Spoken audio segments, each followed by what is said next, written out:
सगळ्यांना आव्हान केलंय की मतदान जास्तीत जास्त करावं, म्हणून लवकरात लवकर करून घ्यावं असं सांगितलंय आणि करतील सगळेच.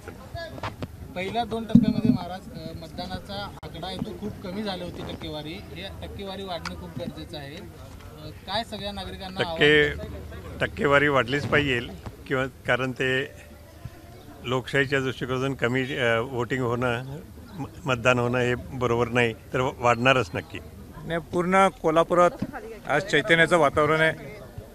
छत्रपती शाहू महाराजांच्या माध्यमातून एक उत्साह निर्माण झालेला आहे आणि तो उत्साह आमच्या घरात सुद्धा दिसला आपल्याला की सगळेजण आम्ही आज एकत्र आलो आणि त्या उत्साहात आम्ही सर्वांनी मतदान केलेले कोल्हापूरच्या विकासासाठी आणि कोल्हापूरच्या प्रगतीसाठी. खरं तर मतदानाचा टक्का देखील वाढण्यासाठी काय आवाहन करणार, कारण उन्हाचा देखील तडाखा आहे, ज्यामुळे 2 टप्प्यांमध्ये खूप कमी प्रमाणात मतदान झालं होतं. आता 3ऱ्या टप्प्याचं महत्त्वपूर्ण या ठिकाणी नाही, निश्चित उष्णता फार वाढलेली आहे.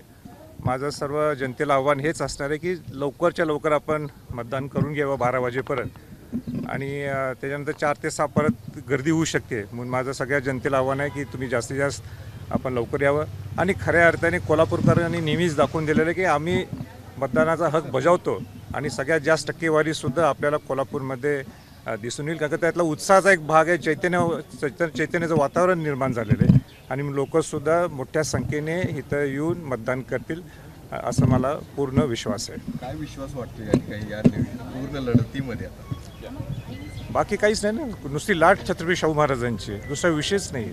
आणि त्या लाटेतला आम्ही एक सुद्धा एक घटक आहोत, म्हणजे प्रचाराचे बात. एबीपी माझा, उघडा डोळे बघा नीट.